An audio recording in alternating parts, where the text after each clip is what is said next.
Terima kasih Anda masih bersama kami pemirsa dalam Indonesia Bar. Anda masih ditemani saya Irfan Budiawan dan kita masih berbincang bersama Dr. Adi Nugraha, relawan COVID-19 dan juga beliau merupakan spesialis bedah onkologi. Dokter tadi bahwa keterbatasan masker terutama yang sesuai Benar. dengan standar dan betul-betul sangat dibutuhkan oleh para tenaga medis, stoknya juga tidak ada Ya, seperti itu dokter. Adanya inovasi anak bangsa tentunya menciptakan seperti yang ada di depan saya ini.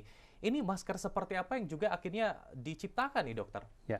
Jadi karena berpotensi untuk Mhm. penyebaran secara aerosol, Iya. sehingga butiran-butiran kecil kita khawatirkan bisa ke wajah, makanya Mhm. pakai face shield, pakai Google. Oke. Tetapi kendalanya pada waktu kita memeriksa pasien, pada waktu operasi, Mhm. pandangan itu menjadi kabur, Betul. tidak jelas. Mhm. Ya, dengan inovasi ini adalah maskernya adalah ini masker biasa, masker untuk snorkel, Iya. ya. Tetapi yang high tech-nya adalah pada atasnya ini. Hmm. Jadi alhamdulillah kami dipertemukan dengan dua orang ahli, Mhm. satunya Pak Daryanto, satunya Ibu Diah.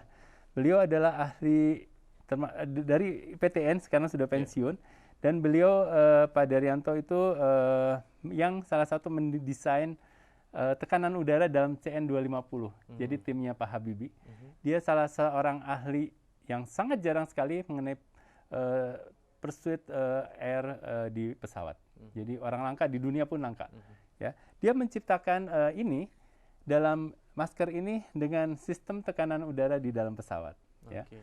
Kemudian di dalam sini itu selain ada masker N95, udara yang masuk itu akan kita kasih UV. Mhm.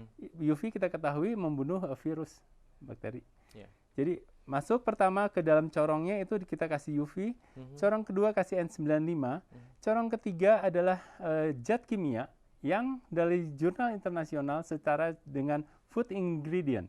Jadi kalau termakan pun tidak masalah. Tetapi dia bisa merusak protein, DNA dan RNA virus dan bakteri. Hmm. Lapisan ke bawahnya lagi kita kasih UV lagi. Mhm. Baru udara masuk ke dalam masker. Oke. Udara yang masuk itu sirkulasinya satu arah. Karena udara yang keluar akan keluar, ini ada katupnya. Mhm. Jadi udara keluar, kalau kita mengeluarkan udara keluar, tapi kalau tarik napas ini tertutup katupnya. Tertutup. Oke, dokter. Seperti itu. Mhm. Sehingga memang tidak akan ada embun di sini. Mhm. Ya. Mhm. Kemudian untuk aliran udaranya, karena ini kedap, Mhm. kita bantu dengan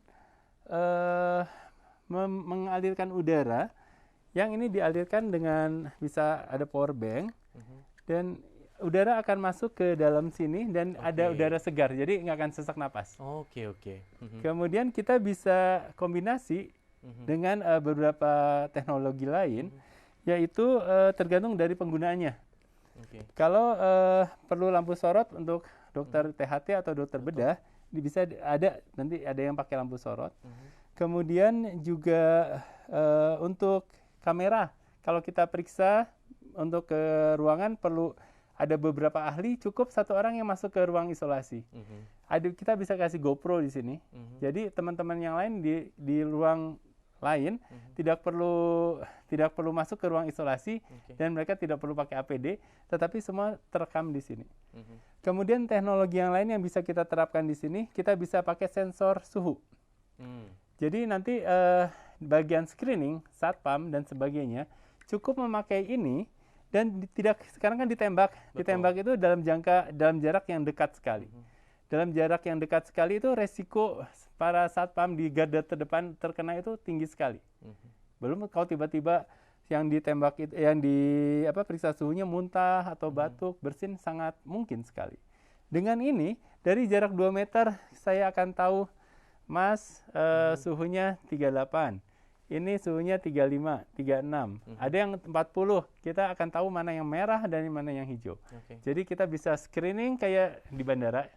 Jadi mana-mana yang dari jauh, oh ini harus kita jauhkan ya, ini harus kita periksa lebih lanjut. Oke. Seperti itu. Jadi inovasi ini tentunya diharapkan betul-betul sangat membantu para tim Ya. medis, terutama dokter ketika menghadapi pasien ataupun juga tadi orang tanpa gejala ataupun juga bahkan ODP dan sebagainya, dokter. Kalau yang untuk deteksi itu memang bisa dimasukkan ke dalam programmer, itu ke dalam program, itu kita perlu tahu protein yang di Indonesia itu spesifiknya apa saja. Kasih jangan 3 atau 5 spesifik dari si virus yang ada di Indonesia. Ini bisa dibuat detektor program di sini. Jadi nanti cita-citanya menggantikan swab bahkan. Jadi saya dari sini dilihat, oh ini ada virusnya nih Mas Irfan nih, ini nggak ada gitu. Tapi itu kemudian. Tapi yang sementara, yang pertama kali ini adalah untuk deteksi, untuk perlindungan APD yang sangat bagus untuk tenaga kesehatan, baik dari satpam sampai ke dokter, perawat, dan sebagainya. Terutama tadi ada beberapa lapisan penyaring ya dokter ya, sinar UV dan juga beberapa penyaring lainnya, bahkan juga zat zat kimia dengan setara dengan food ingredient.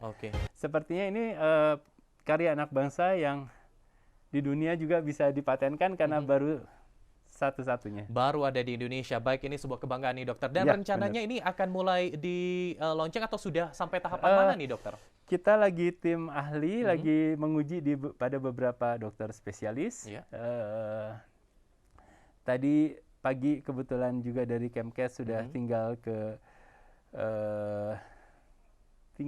sedikit lagi. 98% goal. Mudah-mudahan ini dapat diproduksi dan juga menjadi APD minimal adalah tadi melindungi para tenaga medis ataupun yang paling terdepan, dokter ya. Baik, nanti kita akan kembali melanjutkan perbincangan kita dokter, tentunya mengenai inovasi dan juga bahkan penanganan COVID-19. Dan pemirsa, kita masih berbincang bagaimana penanganan COVID-19 dan seperti apa sebetulnya pelaksanaan PSBB di mata para tenaga medis. Kita akan kembali berbincang, tetaplah bersama kami dalam iNews Jabar.